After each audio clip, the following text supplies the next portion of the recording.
दोस्तों, किसी के भी मन की बातें जानने के लिए 3 तरीके होते हैं, लेकिन इन तीनों तरीकों को समझना अति आवश्यक है। यदि आप इन तीनों तरीकों को समझ लेते हैं तो आप किसी के भी मन की बातें बड़ी ही आसानी से जान सकते हैं, समझ सकते हैं। तो चलिए इसे एक बुद्ध कहानी के मध्य से समझते हैं कि किस तरह से आप दूसरों की मन की बातें जान सकते हैं, समझ सकते हैं। बहुत समय पहले की बात है। एक छोटा सा गांव था। उस गांव में 2 भाई रहा करते थे। बड़ा भाई अंधा था, जिसके कारण वह हमेशा घर पर ही बैठा रहता था, और छोटा भाई खेती बाड़ी किया करता था। लेकिन खेतों में अधिक जानवर आने से पूरी फसलें नष्ट हो जाती थीं, जिस कारण छोटा भाई बहुत परेशान हो चुका था। तभी उसे एक तरकीब सूझी। एक दिन उसने सोचा, खेतों में से इन जानवर को भगाने के लिए क्यों ना मैं अपने बड़े भाई की मदद लूं। वैसे भी बड़े भैया अंधे हैं। अगर वह खेत में बैठे रहेंगे और जानवरों की आहट आने पर वह उन्हें जोर से चिल्लाकर भगा सकते हैं, जिससे हमारी फसलें बच सकती है। इसीलिए उन्हें मैं खेत में बिठा देता हूं। यह सब सोच विचार करने के बाद उसने अपने खेत में ही एक छोटी सी झोपड़ी तैयार की और अपने अंधे भाई को उस खेत में बिठा दिया और उनसे कहा, भैया, यदि कोई जानवर की आहट आपको सुनाई दे तो आप जोर जोर से चिल्लाना। यह सुनकर वह जानवर यहां से भाग जाएंगे और हमारे फसलें नष्ट होने से बच जाएगी। बड़ा भाई अपने छोटे भाई की बात मान लेता है और वो उस दिन से खेत में ही रहना शुरू कर देता है। जब भी किसी जानवर की आहट उसे सुनाई देती तो वो तुरंत जोर जोर से चिल्लाना शुरू कर देता, जिससे वो जानवर उसके खेतों से भाग जाते। ऐसा करते करते कई दिन बीत चुके थे। तभी एक दिन उसके खेत में एक हिरण भागता हुआ आता है और वह खेत के बांध को तोड़कर वहां से भाग गया। लेकिन इस हिरण का पीछा करते हुए एक राजा भी उस खेत में आ पहुंचा। तभी राजा की नजर उस अंधे भाई पर पड़ती है। राजा उस व्यक्ति से कहता है, देखो, मैं यहां पर एक जानवर का पीछा करते हुए आया हूं। क्या तुमने उस जानवर को यहां पर देखा है? इस पर वो व्यक्ति कहता है, हे राजन, मैं तो अंधा हूं। मैं भला किसी जानवर को कैसे देख सकता हूं? लेकिन मैं आपको इतना जरूर बता सकता हूं कि जो जानवर मेरे खेतों से होकर भागा है वह आपके लायक नहीं है। आप उसके पीछे अपना समय यूं ही व्यस्त कर रहे हैं। राजा उस अंधे व्यक्ति की बात सुनकर बड़ा अचरज में पड़ गया। वह यह सोचने लगा कि आखिर यह तो अंधा है, फिर इसे कैसे पता कि जिस हिरण को मैं तलाश रहा हूं वह हिरण मेरे लायक है ही नहीं। यह अंधा व्यक्ति मुझे कैसे बता सकता है? तभी राजा उस अंधे व्यक्ति से कहता है, कहीं तुम मुझे झूठ तो नहीं कह रहे हो? एक तरफ तुम ये कहते हो कि तुम अंधे हो और दूसरी तरफ तुम यह भी कह रहे हो कि जो जानवर यहां से भागा है वह मेरे लायक नहीं है। इस पर वो अंधा व्यक्ति कहता है, हे राजन, जिसे आप एक हिरण समझ रहे हैं, असल में वह एक हिरण नहीं है बल्कि एक हिरणी है, और वो भी गर्भवती है। और जहां तक मुझे ज्ञान है, मैंने कभी किसी राजा को किसी गर्भवती हिरणी का शिकार करते हुए नहीं सुना है। और इसी कारण मैं आपसे यह कह रहा हूं कि वो हिरणी आपके लायक नहीं है। आप उसके पीछे अपना समय व्यर्थ ना करें। यह सुनकर राजा और भी अचरज में पड़ गया। वो ये सोचने लगा कि आखिर ये अंधा आदमी यह कैसे जान सकता है कि वह हिरणी है और गर्भवती है। राजा कुछ देर सोच विचार करने के बाद अपने सेनापति से कहता है, सेनापति जी, मुझे वह जानवर जिंदा चाहिए, क्योंकि मुझे यह पता करना है क्या वह हिरणी है और क्या वह गर्भवती है। क्योंकि यह अंधा आदमी बहुत विश्वास के साथ कह रहा है और मुझे इस बात की पुष्टि करनी है। यदि वह हिरणी हुई और गर्भवती हुई तो वह हमारे शिकार के लायक नहीं है, क्योंकि हम तो एक हिरण का पीछा कर रहे थे। इसलिए जाओ और पता करो कि क्या वो हिरणी है। सेनापति राजा से आज्ञा लेकर आगे की ओर बढ़ चलता है और कुछ देर बाद जब वह वापस लौट कर आता है तो वह राजा को कहता है, हे राजन, इस अंधे आदमी ने जो भी बातें कही हैं वह बिल्कुल सही है। वो एक हिरणी ही है और वह गर्भवती भी है। यह सुनकर राजा आश्चर्यचकित रह गया। उसे समझ नहीं आ रहा था कि आखिर अंधा आदमी कैसे पता कर सकता है कि वह जानवर एक हिरणी ही है और तो और वह गर्भवती भी है। भला एक अंधा आदमी यह कैसे देख सकता है, यह कैसे जान सकता है? आखिर इसे यह कैसे पता चला? ऐसे कई सारे प्रश्न अब राजा के मन में उमड़ने लगे। अब राजा ने यह ठान लिया था कि मुझे इस बात की तह तक पहुंचना ही है कि आखिर ये अंधा आदमी कैसे जानता है कि वह जानवर एक हिरणी ही है। यह सोचकर राजा उस अंधे आदमी के पास जाता है और उस अंधे आदमी से कहता है, देखो, मैं यह तो नहीं जानता कि तुम सचमुच अंधे हो या नहीं, लेकिन मैं तुमसे एक बात जानने आया हूं। क्या तुम मेरे प्रश्न का सही सही जवाब दोगे? इस पर अंधा व्यक्ति कहता है, हे राजन, आप जो कुछ पूछना चाहते हैं मुझे पूछ सकते हैं, मैं आपको बिल्कुल सच सच जवाब दूंगा। इस पर राजा कहता है, देखो, एक तो तुम कहते हो कि तुम अंधे हो और दूसरी तरफ तुमने यह बता दिया कि जो जानवर का पीछा मैं कर रहा हूं वह एक हिरनी है, और तो और वह गर्भवती भी है। आखिर तुम्हें यह कैसे पता चला? तुम्हारे खेत में और भी तो जानवर आते होंगे, और भी तो जानवर यहां से गुजरते होंगे, फिर तुमने यह कैसे अंदाज लगाया? तभी वह अंधा व्यक्ति राजा से कहता है, हे राजन, आप जिस हिरनी का पीछा कर रहे थे वही हिरनी जब मेरे खेत में आई, उसकी रफ्तार और उसके भागने की आहट से मुझे यह एहसास हो चुका था कि यह एक हिरनी ही है, और मेरे खेत की जो बांध है वह बहुत छोटी है, उसकी ऊंचाई ज्यादा नहीं है। यदि कोई हिरण होता तो उसे बांध को बड़ी आसानी से लांघ जाता, लेकिन वह हिरनी इस बांध को तोड़कर भागी है, और यदि वह इस बांध को छलांग लगाकर पार करने का प्रयास करती तो इससे उसके बच्चे को खतरा होता, और ऐसी बात से मैंने यह पता लगा लिया कि वह गर्भवती है। इस कारण बहुत ज्यादा ऊंची छलांग न लगाकर मेरे खेत की बांध को तोड़ते हुए भाग गई। इस पर राजा के मन में एक और प्रश्न उठा। राजा ने कहा, किंतु तुम्हें कैसे पता चला कि वो एक हिरनी ही है? और भी तो कोई जानवर यहां पर आ सकते हैं। इस पर वह अंधा व्यक्ति कहता है राजन, मैं पूरा दिन सुबह शाम यहीं पर बैठा रहता हूं और मेरी सुनने की शक्ति बहुत तेज है। मैं यह भांप जाता हूं कि कौन सा जानवर मेरे खेत में आया है, और इसके आधार पर मैं जोर जोर से चिल्लाता हूं ताकि वह मेरे खेत से भाग जाए और मेरे खेत की फसलों को नष्ट न कर पाए। राजा उसे अंधे आदमी का यह जवाब सुनकर पूरी तरह से संतुष्ट हो चुका था। वह मन ही मन यह सोच रहा था कि यह आदमी भले ही अंधा हो, लेकिन यह तो बड़ा ज्ञानी मालूम पड़ता है। इस आदमी से कुछ ना कुछ तो काम निकलवाना ही चाहिए। यह विचार लिए हुए राजा वहां से वापस अपने महल की ओर लौट जाता है। राजमहल पहुंचने ही राजा उसे अंधे व्यक्ति से कहता है, आप तो बड़े ज्ञानी व्यक्ति हैं, आपको किसी भी बात का पता बड़ी आसानी से चल जाता है। आज मैंने आपको यहां पर इसलिए बुलाया है क्योंकि मैं आपसे यह जानना चाहता हूं कि मेरी पत्नी पतिव्रता है या नहीं। इस पर वह अंधा व्यक्ति कहता है राजन, यह कैसा प्रश्न हुआ? इस पर राजा कहता है, मैंने आपसे बिल्कुल उचित प्रश्न किया है, मुझे इस प्रश्न का उत्तर दीजिए। इस पर वह अंधा व्यक्ति कहता है राजन, ये सारी बातें जाने दीजिए। आपकी शादी को इतने साल बीत चुके हैं और अब आप यह बात क्यों जानना चाहते हैं? आपके मन में ऐसे प्रश्न क्यों उठ रहे हैं? इस पर राजा जिद करते हुए कहता है, देखिए, आपको मुझे इस प्रश्न का उत्तर तो देना ही होगा। यदि आप मुझे इस प्रश्न का उत्तर नहीं देंगे तो मैं आपको मृत्यु दंड दे दूंगा। राजा के मुख से यह बात सुनकर वह अंधा व्यक्ति कहता है राजन, यदि आप इस प्रश्न का उत्तर चाहते हैं तो उसके लिए आपको मेरा एक काम करना होगा। राजा कहता है, बोलो, मुझे क्या काम करना होगा?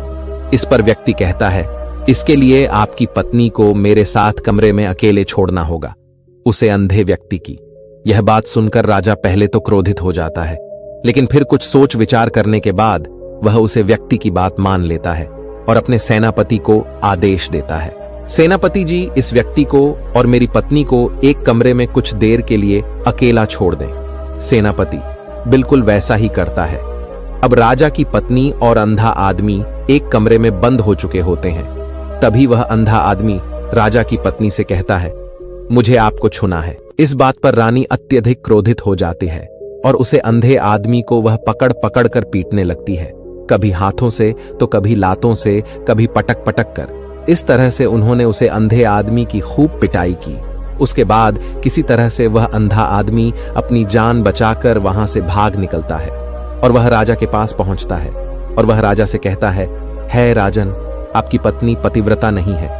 ये बात सुनकर राजा अत्यधिक क्रोधित हो उठता है और राजा अपनी तलवार निकालकर सीधा अपनी पत्नी की ओर जाता है और क्रोधित होकर वह अपनी रानी से कहता है, रानी जी, आज मैं जो भी सवाल आपसे करने वाला हूं उसका मुझे सच सच जवाब दीजिएगा, और यदि आपने एक शब्द भी झूठ कहा तो मैं आपका अभी के अभी सर धड़ से अलग कर दूंगा। तभी आगे महाराज कहता है, मुझे बताइए, क्या आप पतिव्रता हैं या नहीं? इस पर रानी कहती है राजन, आप भले ही मुझे जान से मार दीजिए, लेकिन मैं पतिव्रता नहीं हूं। राजा यह बात सुनकर बहुत खुश हुआ, क्योंकि उसे अंधे आदमी ने जो भी कहा था वह बिल्कुल सच था। यह बात सुनकर तुरंत ही राजा उस आदमी के पास पहुंचता है और आकर उस अंधे आदमी से कहता है, तुम्हें कैसे पता चला कि मेरी पत्नी पतिव्रता नहीं है? इस पर वह अंधा आदमी कहता है राजन, बड़ी सीधी सी बात है, मैंने तो आपकी पत्नी से बस इतना ही कहा था कि मुझे आपको छूना है, और इस बात पर वह इतना क्रोधित हो उठी कि उन्होंने गुस्से में आकर मुझे लात गुस्सा से पीटना शुरू कर दिया। और भला कोई औरत किसी और मर्द को कैसे छू सकती है, लेकिन उन्होंने ना आव देखा ना ताव, बस लात घूस मुझे हमें पर बरसाने शुरू कर दिया।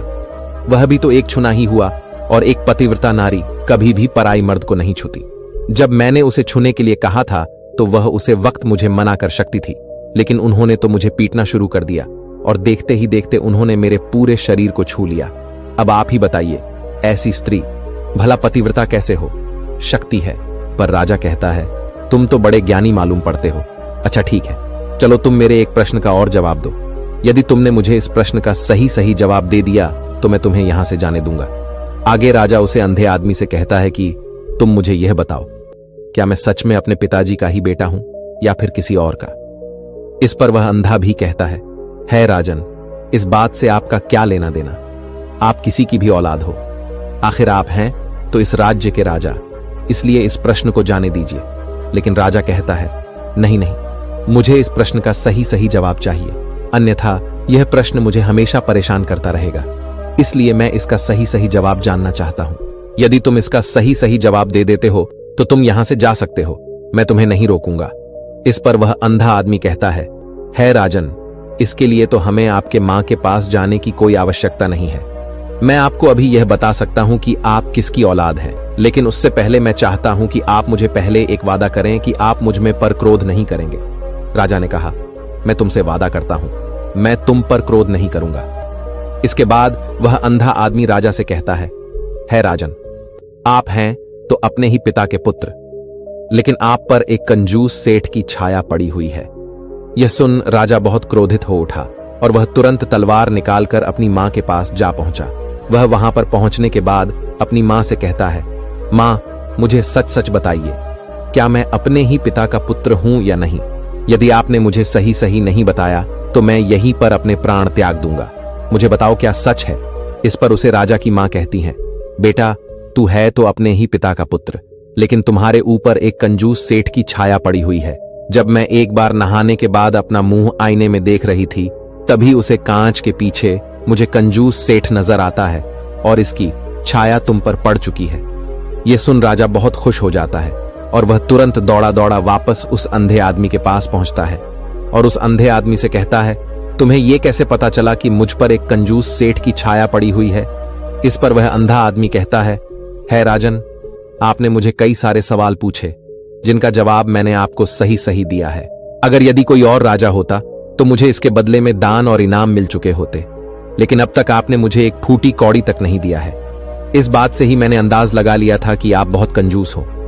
यह बात सुनकर राजा जोर से हंसने लगा और कहता है कि आप जो भी मांगेंगे वह मैं आपको अवश्य दूंगा, लेकिन मुझे यह बताओ कि तुम्हें कैसे पता चल जाता है कि कौन सी बात सही है और कौन सी गलत?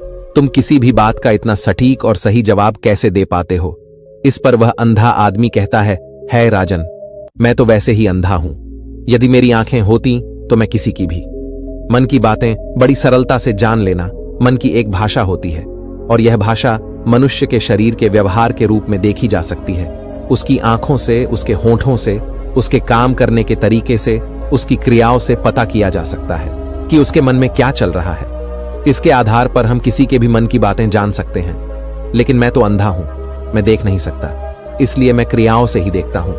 यदि मुझे कोई बात जाननी हो तो अगले आदमी को कुछ काम देना पड़ता है जी, पर वह व्यक्ति किस प्रकार काम करता है, किस तरीके से इस काम को करता है, उसके आधार पर ही मैं यह पता कर पाता हूं कि उसके मन में क्या चल रहा है।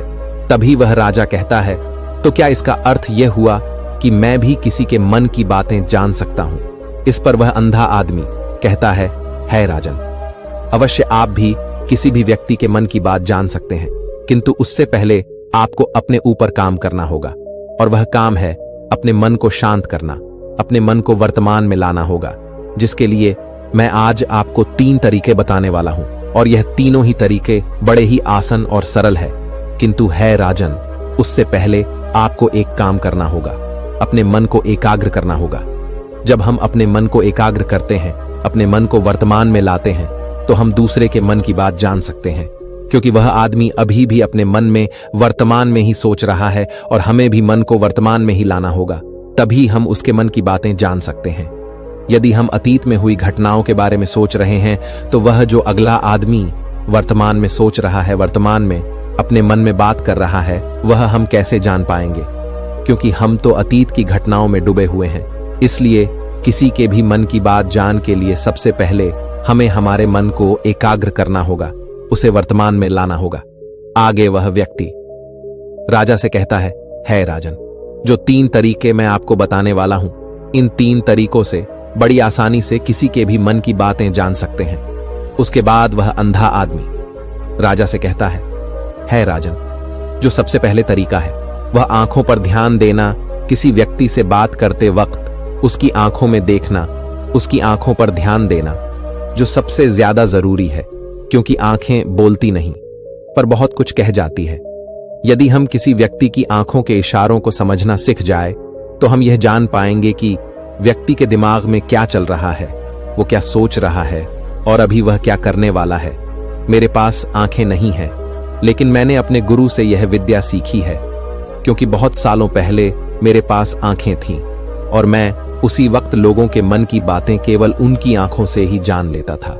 इसलिए यदि आप भी दूसरों की मन की बातें जानना चाहते हैं तो आपको भी उनकी आंखों पर गौर करना चाहिए, जैसे कि उनका आकार कैसा है, वह कब, कहां और किधर देख रही हैं। यदि उसकी आंखें यहां वहां घूम रही हैं, जब आप उससे बातें कर रहे हैं तो वहां वह इधर उधर मोड़ रहा है, कभी ऊपर तो कभी नीचे या कभी आसपास, या फिर उसकी आंखें खुश नजर आ रही हैं या फिर आंखें निराश नजर आ रही हैं, जैसे कि चोर होता है। उसकी आंखों में जब हम देखते हैं तो हमें यह पता चलता है कि अगले आदमी ने कोई गलती की है। ठीक इस प्रकार जब हम किसी चालाक व्यक्ति की आंखों में देखते हैं तो आपको पता चलेगा कि उसकी आंखों में एक भाषा होती है, एक बहुत ही सीधा और आसान तरीका होता है। यदि आपको यह पता लगाना है कि सामने वाला व्यक्ति आपसे झूठ कह रहा है या फिर सही, तो आपको उसकी आंखों पर ध्यान देना अति आवश्यक है। यदि आपसे बात करते वक्त वह व्यक्ति अपनी आंखें यहां वहां घुमा रहा है, ऊपर नीचे, इधर उधर, दाएं बाएं, हर जगह देख रहा है, तो इसका अर्थ यह हुआ कि वह उस बात से निकलने का कोई रास्ता ढूंढ रहा है, वो कोई झूठा बना रहा है।